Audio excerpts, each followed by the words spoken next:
The day of judgment came without warning. Lord Haksu walked into the throne room expecting another boring meeting. He had spent the night counting his gold and planning his next move. The Empress could see now, yes, but she was still weak, still dependent on that pathetic human. He would deal with her soon enough. He did not notice the extra guards at the doors. He did not see the way the servants avoided his eyes. He walked to his usual place beside the throne and waited for the Empress to arrive. When she came, everything changed. Yuna walked in wearing armor. Not the soft silk robes of a diplomat, but the hard black steel of a warrior. Her silver hair was pulled back from her face. Her gray eyes were sharp and cold as winter ice. And at her side walked Taiho, dressed in the uniform of a royal consort. Behind them came 50 soldiers. Loyal soldiers. Soldiers who answered only to the Empress. What is the meaning of this? Haksu demanded. Yuna did not answer. She walked past him without a glance and climbed the steps to her throne. She sat down slowly, deliberately, never taking her eyes off the court. "Lord Haksu," she said finally. Her voice echoed through the silent room. "You have served this throne for 400 years. Haksu straightened proudly. "Yes, Your Majesty. I have devoted my life to this empire. You have devoted your life to yourself." Yuna's voice was ice. "I have evidence of your crimes. Would you like to hear them?" Haksu's face went pale. "Crimes? I do not know what you are talking about." Taiho stepped forward. He held a small device in his hand. When he touched it, images appeared in the air. Images of Haksu meeting with enemies. Images of gold being moved from the treasury. Images of documents being forged, orders being changed, soldiers being bribed. 40% of the treasury, Taiho said calmly. Stolen over 3 centuries. Private armies hidden in the outer colonies. Secret deals with enemy nations. And 17 assassination attempts against the Empress, all traced back to your accounts. The court gasped. Some advisors tried to run for the doors, but the soldiers blocked their way. "You thought I was blind," Yuna said. "You thought I would never see the truth. You were wrong." Haksu's face twisted with rage. "You cannot prove any of this. I have served this empire faithfully." "You have served yourself," Yuna replied. "And you made one mistake. You brought me a human husband. You thought he would be useless. Instead, he gave me eyes." She stood from her throne. Her armor gleamed in the light. "Taiho showed me what loyalty truly looks like. He showed me that strength is not about power or wealth. It is about standing beside someone even when everything is against you. It is about sacrifice. It is about love."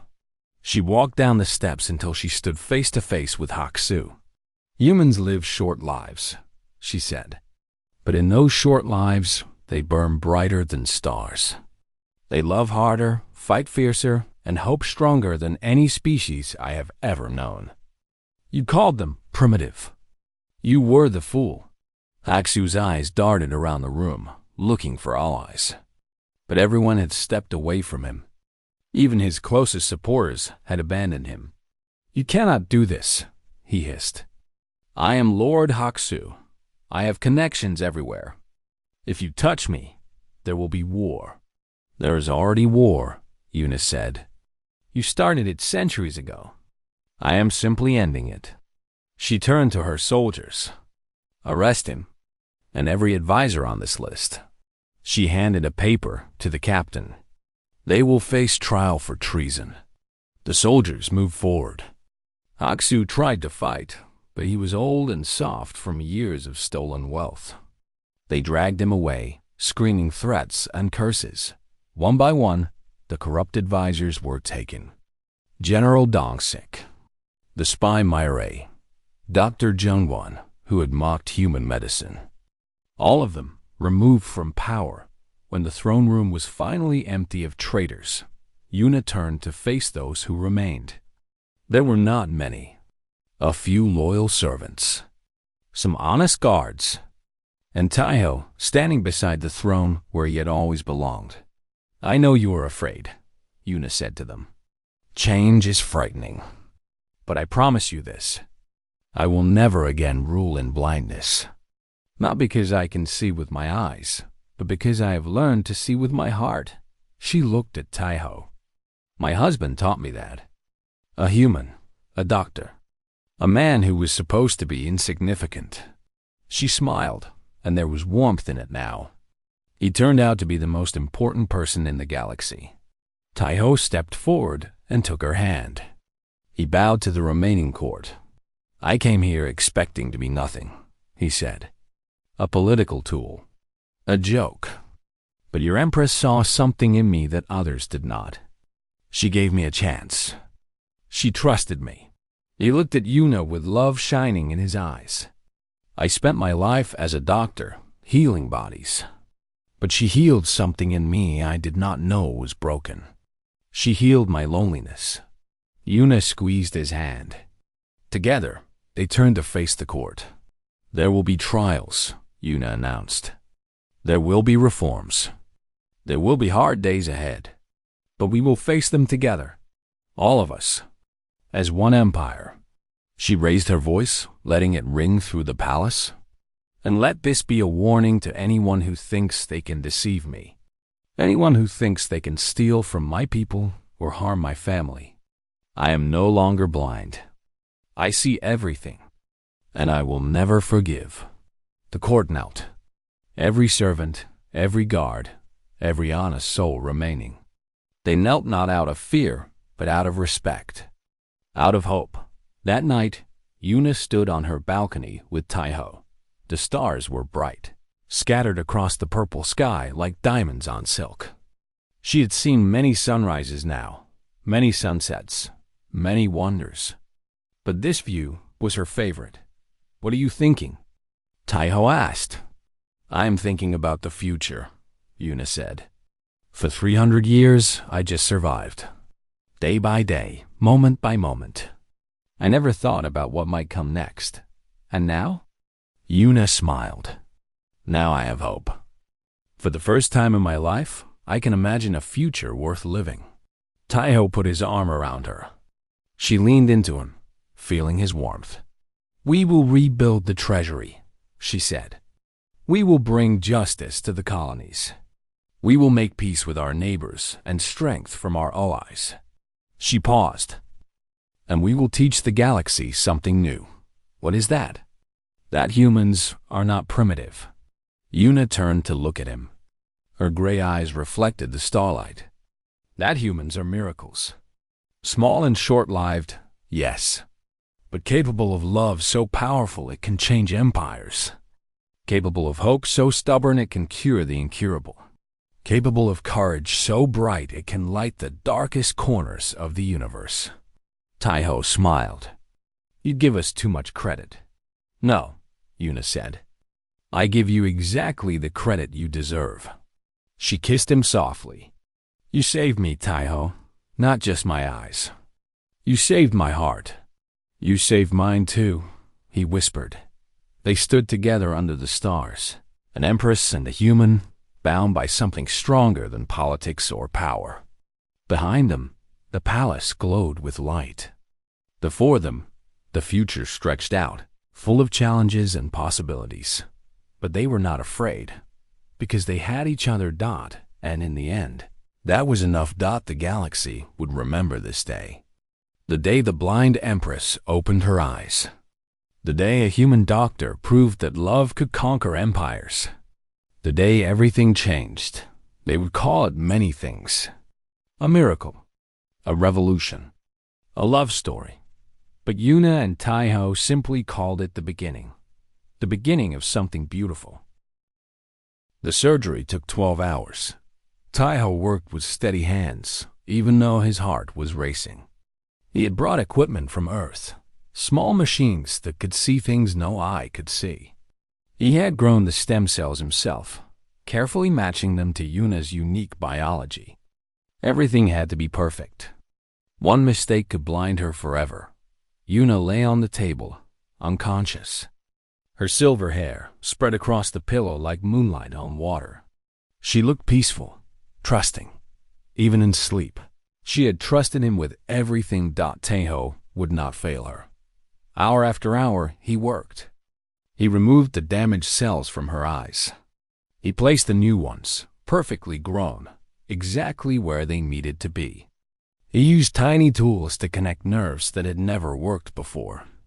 It was delicate work. Impossible work, but humans had always done the impossible.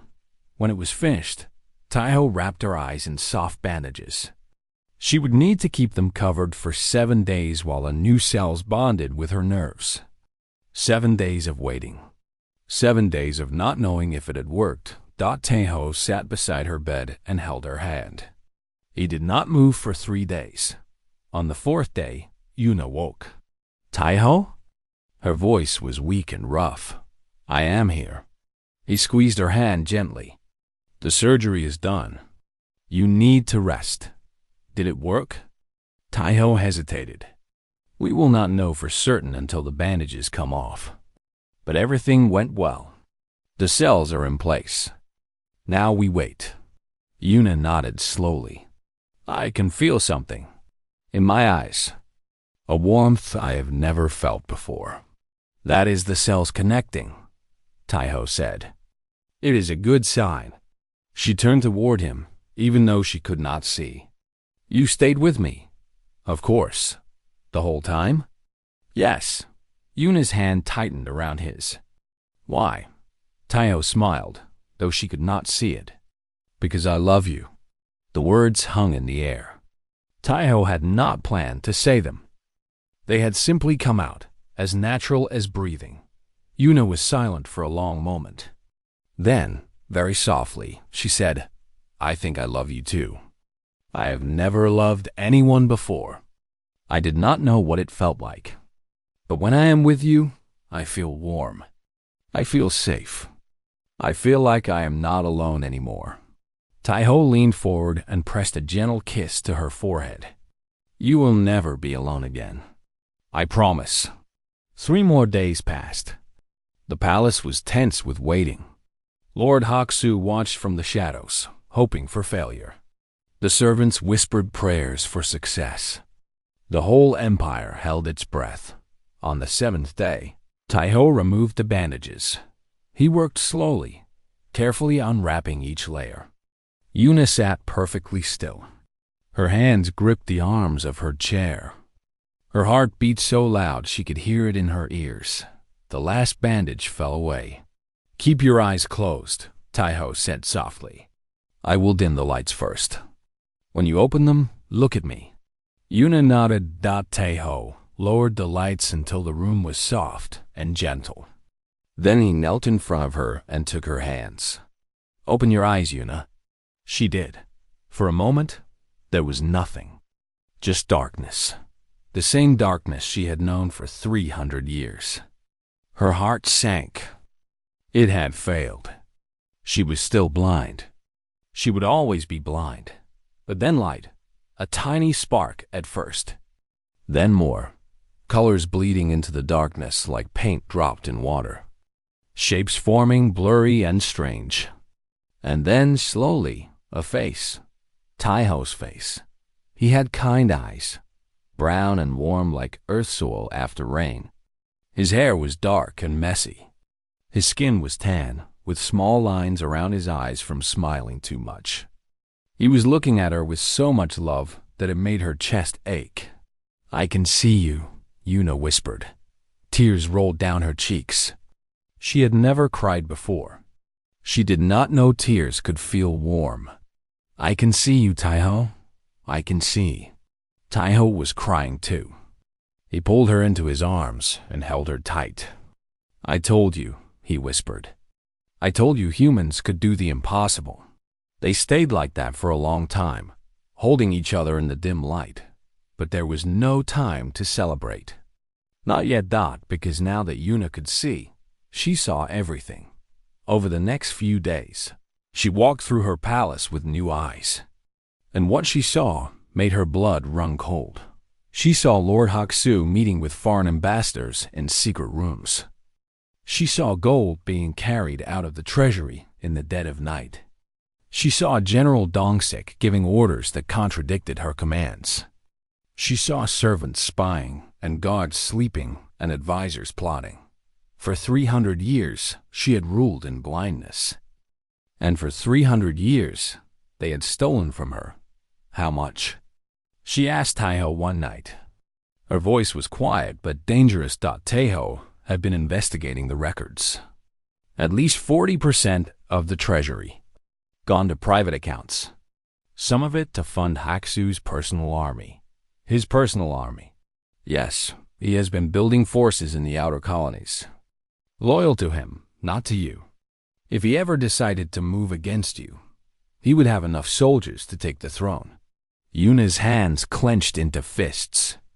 All this time, all these centuries, I trusted him. You had no choice, Taiho said gently. You could not see. You had to rely on others. No more. Yuna stood and walked to the window. For the first time in her life, she looked out at her city. Thousands of lights glittered in the darkness.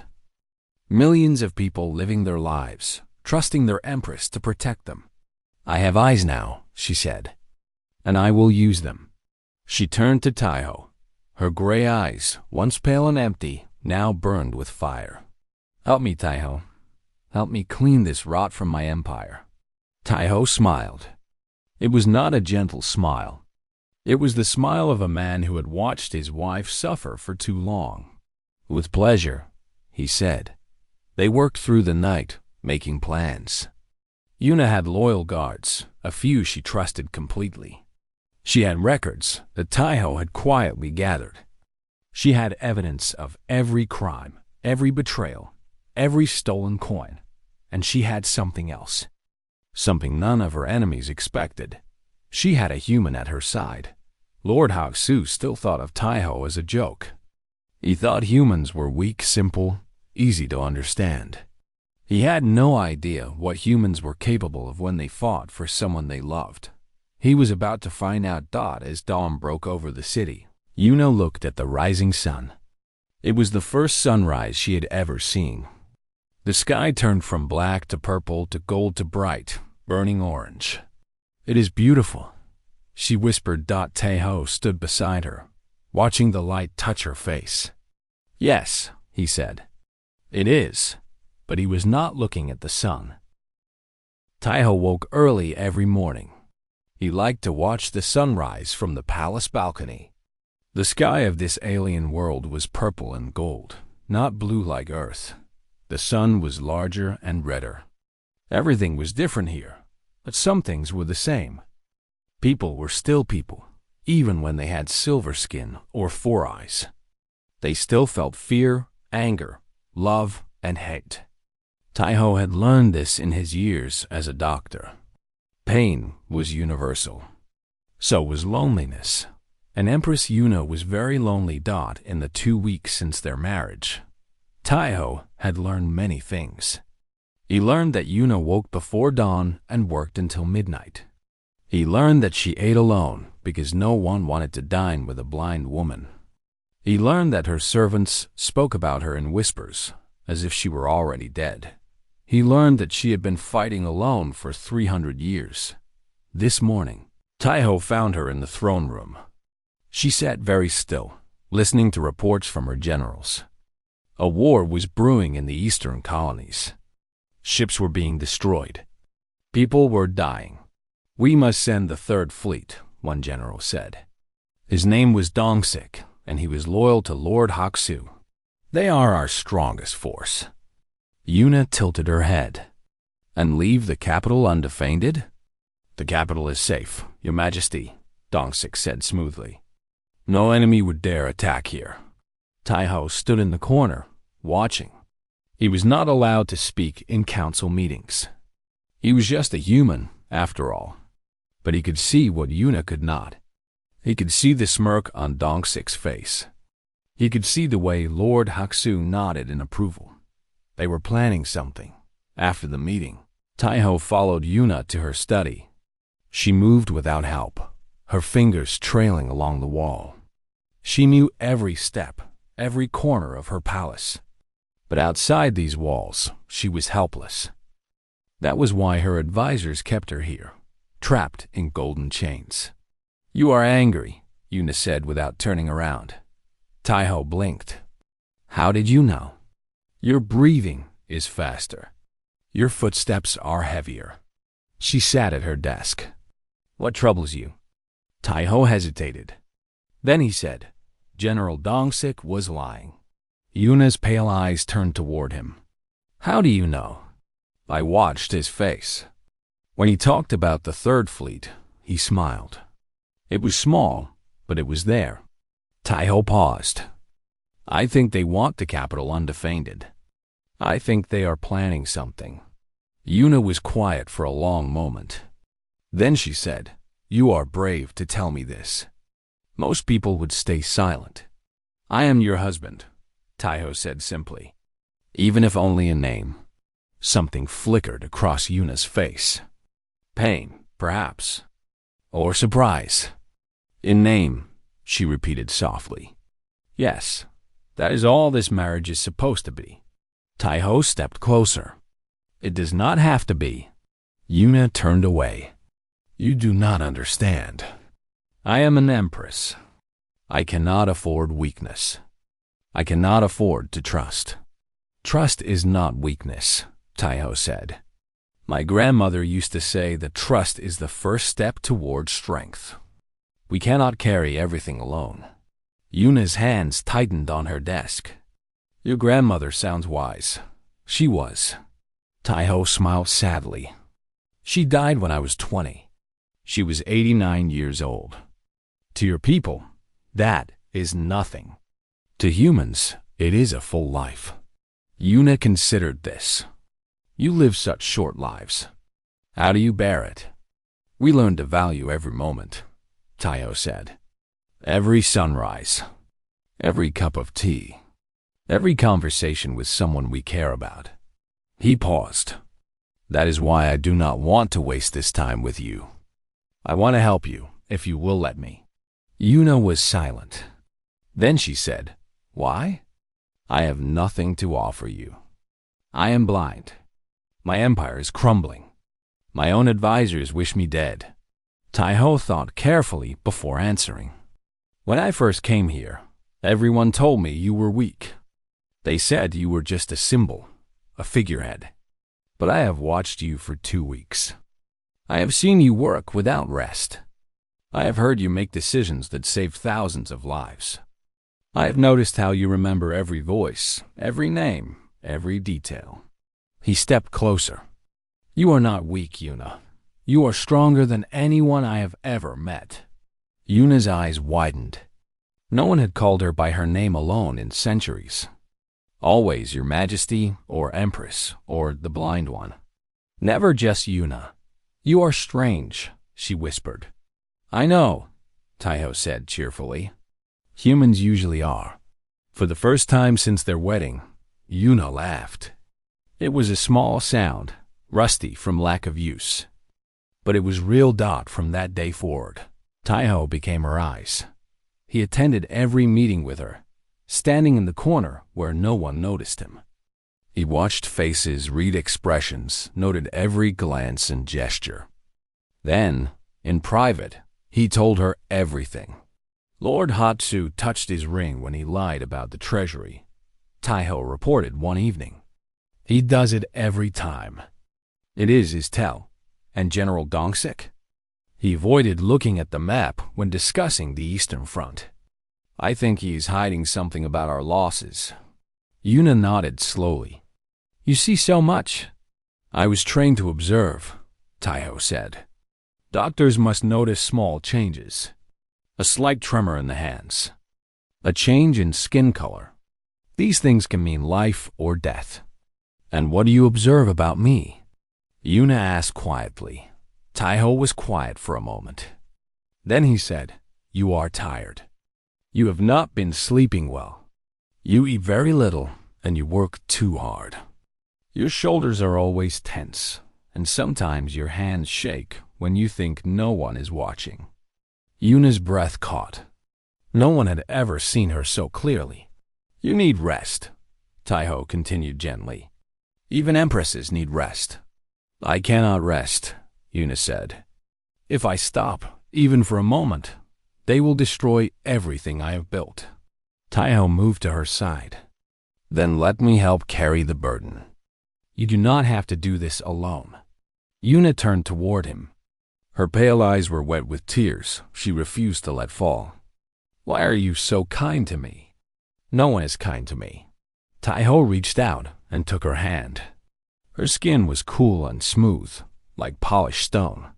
Because you deserve kindness, he said. Because you have been fighting alone for too long. Because I believe in you. Yuna's fingers tightened around his. You barely know me. Then let me know you, Taiho said. Not the Empress. Just Yuna, the woman who loves the smell of flowers, who remembers every voice she has ever heard, who works until midnight because she cares about her people. He smiled. That is the person I want to know. Yuna was silent for a long time. Then, slowly, she nodded. Very well, she said. I will trust you, Taiho. But if you betray me, I will not, Taiho promised. I swear it on my grandmother's memory. Yuna studied him with her blind eyes.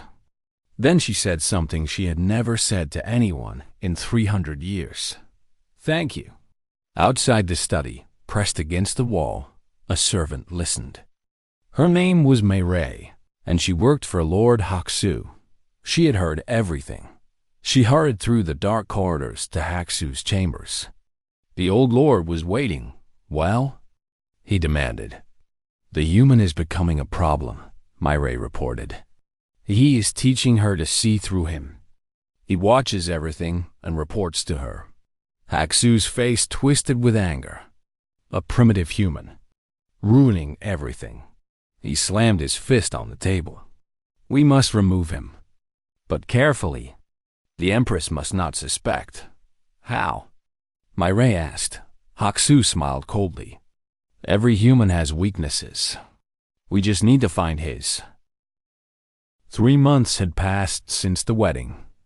The palace had changed. Not in ways that most people could see, but in small, important ways. Yuna smiled more often. She slept better. She ate her meals with Taiho instead of alone. And slowly, carefully, she was taking back control of her empire. The servants noticed first. The Empress was different. She knew things she should not know. She saw through lies, as if she had eyes in every shadow. When Lord Haksu tried to hide money from the treasury, she caught him. When General Dongsik sent false reports about the war, she corrected them. Rumors spread through the palace.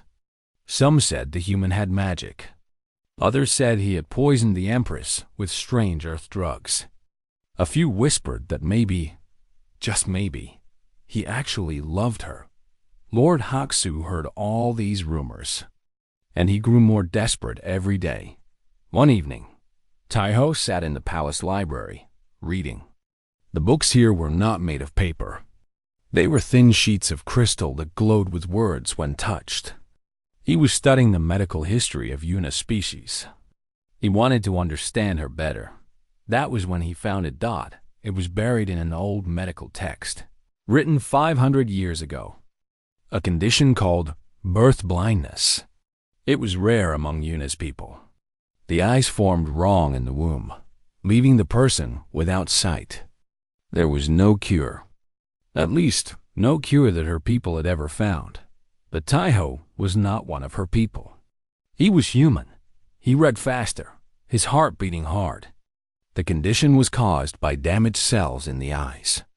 The cells that should capture light never grew properly. In humans, a similar condition existed. And in humans, there was a treatment, stem cell therapy. Taiho had studied it. For years on Earth, human doctors had learned to grow new cells in laboratories. They could replace damaged parts of the body with healthy ones. They had cured blindness in thousands of patients. Could it work on Yuna? He did not sleep that night. He searched every medical text in the library. He sent messages to his colleagues on Earth, asking for research papers and data. By morning, he had a theory that it might work. It was not certain, but it was possible. He found Yuna in her garden, sitting among the flowers she could not see. "Taiho," she said when she heard him approach. "You did not sleep. I can hear the tiredness in your voice." "I found something," he said. He sat beside her on the stone bench. "Something that might change everything." Yuna turned toward him. "What do you mean?" Taiho took a deep breath. "I think I can cure your blindness." Silence. Complete silence. Even the birds stopped singing. Then Yuna said, very quietly, "That is not possible." "It might be," Taiho said. "Humans have a technology called stem cell therapy. We can grow new cells to replace damaged ones. Your blindness is caused by cells that never formed correctly. If we could grow the right cells and transplant them into your eyes." "Stop." Yuna's voice was sharp. "Do not give me false hope, Taiho. I have lived 300 years in darkness. I have made peace with it. But what if you did not have to?" Taiho asked gently. "What if you could see the sunrise? The flowers in your garden? The faces of your people?" Yuna's hands were shaking. "You do not understand. My advisors, my court, they have told me for centuries that I am broken, that no medicine can fix me, that I should be grateful they allow me to rule it all." "They lied," Taiho said firmly. "They wanted you to believe you were helpless. But you are not. And this treatment is worked on humans with similar conditions. I believe it can work on you. Your people's medicine?" Yuna laughed bitterly.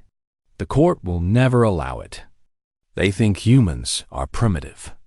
They think your science is crude and dangerous. Let them think what they want," Taiho said. "I am not asking the court. I am asking you." Yuna was quiet for a long time. When she finally spoke, her voice was barely a whisper. "I am afraid." Taiho took her hand. "Of what?" "Of hoping." A tear rolled down her pale cheek. "For 300 years, I have survived by accepting my limits. If I hope and fail, I do not know if I can continue." Taiho squeezed her hand gently. "Then let me hope for both of us. Let me carry that weight. All you have to do is trust me." Yuna turned her blind eyes toward him. "I do trust you," she said. "That is what frightens me most." 1 week later, Taiho presented his proposal to the court. The reaction was exactly as expected.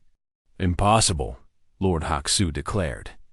"Human medicine is barbaric. They cut open bodies like butchers. They use chemicals that poison the blood. We will not allow the Empress to be their experiment."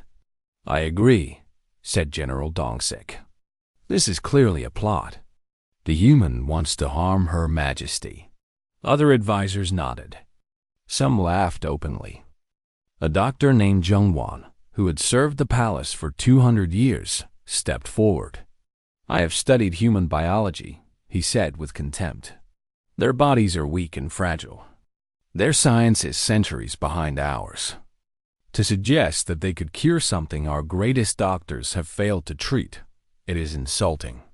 Taiho remained calm. "May I speak?" Lord Haksu waved his hand dismissively. "If you must." Taiho stood straight. "You call humans primitive. You mock our short lives and weak bodies. But let me tell you something about humans. We learned to fly without wings.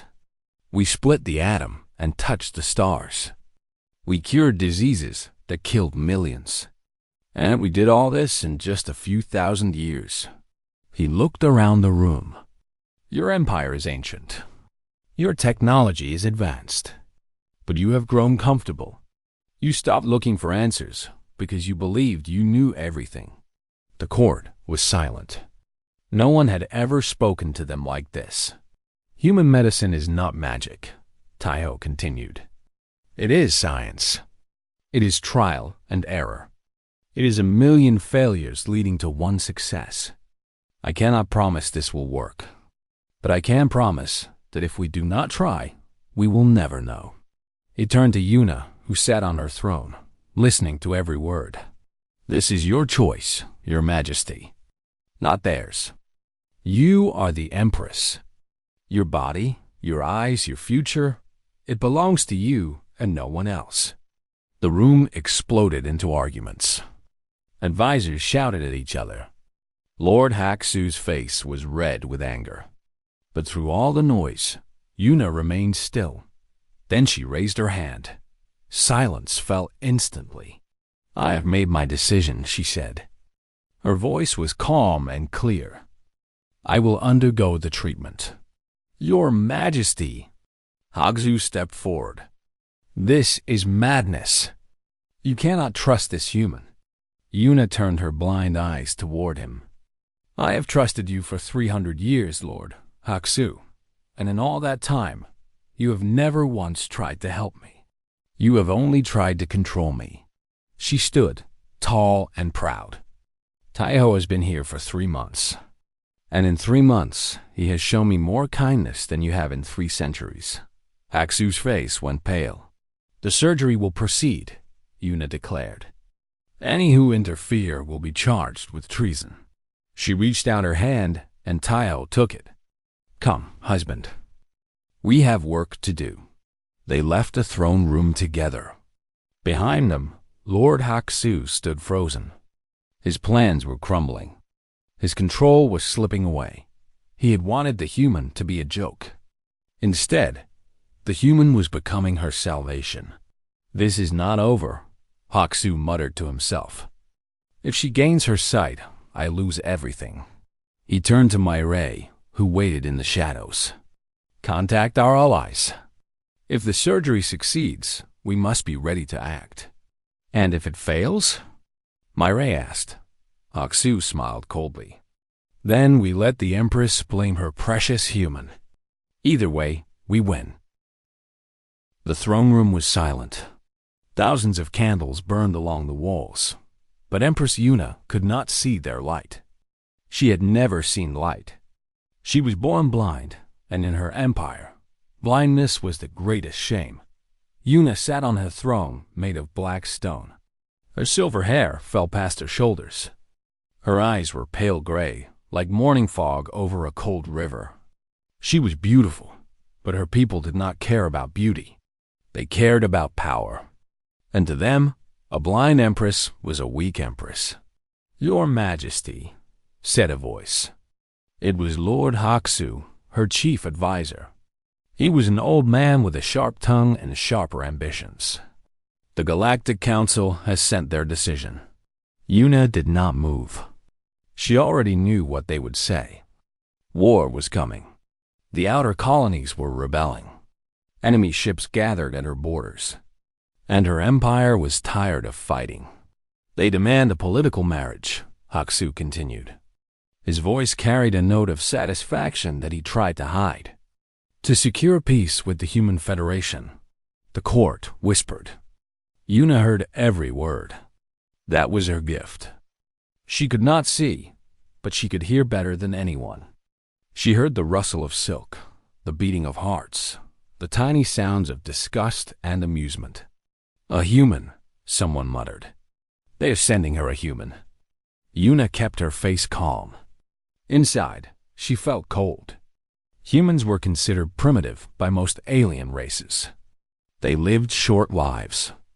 They had no special powers. They were weak in body and mind. To marry a human was an insult. The council was telling her that she was worth nothing more than a creature from a backwater planet. What is his name? Yuna asked.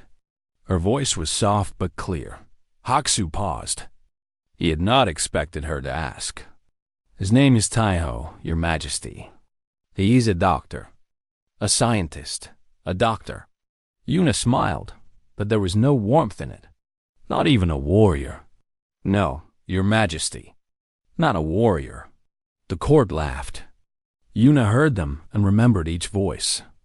She would not forget who laughed at her today. "Very well," she said. "I will accept." Haksu bowed. "A wise decision, Your Majesty. This marriage will bring peace. And of course, your advisors will continue to guide the empire." Yuna understood his true meaning. He thought she was helpless. He thought this human husband would give him more control. But Yuna had survived for 300 years on this throne. She had outlived 7 assassination attempts. She was not weak. She was patient. The human arrived 1 month later. Yuna waited in her private garden. She could not see the flowers, but she could smell them. Sweet and soft, like memories of a childhood she never had. She heard footsteps approaching.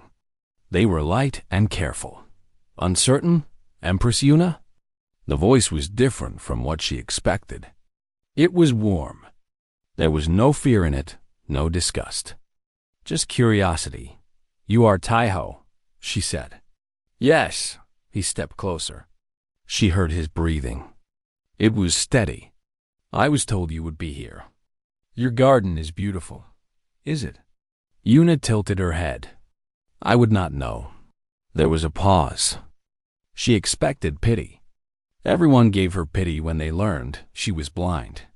She hated pity more than hatred did, but Taiho did not offer pity. Instead, he said, "The flowers are pink and white. They grow in spirals, like little storms frozen in time. The leaves are dark green, almost black at the edges. And there is a small bird in that tree. It has blue feathers and a yellow beak. It is watching us." Yuna was surprised. No one had ever described things to her like this. Her servants told her facts. "The flowers are blooming," they would say. "The sky is clear." But Taiho painted pictures with his words. "Why do you tell me this?" she asked. "Because you asked if the garden was beautiful," Taiho said simply. "I thought you deserved an answer." For the first time in many years, Yuna did not know what to say. The wedding was held 3 days later. It was a grand ceremony, but Yuna felt nothing. She stood beside a man she did not know, speaking vows she did not believe. The court watched and whispered. They called her the blind Empress. They called him the human pet dot. After the ceremony, Yuna returned to her chambers alone. She expected Taiho to stay in his own rooms. Instead, she heard a knock at her door. "Enter," she said. Taiho came in. She heard him set something down on the table. "What is that?" she asked. "Tea," he said. "Where I come from, we share tea when we want to know someone better." Yuna was confused. "You want to know me?" "You are my wife now," Taiho said. "I would like to be your friend, if you will allow it." No one had ever asked to be her friend. She was an empress. She had subjects, servants, and enemies. But friends? She had none. Why? She asked. "I am blind. I am useless to you." Taiho was quiet for a moment. Then he said, "My grandmother was blind. She raised me after my parents died. She taught me to read, to think, to care for others. She was the strongest person I ever knew." He paused. "Being blind does not make you weak, Empress. It just means you see the world differently." Yuna felt something strange in her chest. It was warm and painful at the same time. She realized it was hope. She had not felt hope in a very long time. "Sit," she said, "and tell me about your grandmother." Taiho smiled. She could not see it, but she heard it in his voice. He sat beside her and began to talk. He told her about Earth, about humans, about his life as a doctor. He told her about his grandmother who made soup when he was sick and told him stories when he could not sleep for the first time in 300 years. Empress Yuna did not feel alone. In the shadows outside her door, Lord Haksu listened. His face was dark with anger. This was not what he had planned. The human was supposed to be insignificant. He was supposed to be a joke, a symbol of the Empress's weakness. But something was changing. Aksu could feel it. He walked away into the darkness, already planning his next move. The blind Empress was dangerous enough. But a blind Empress with a loyal human at her side? That was a problem he would need to solve.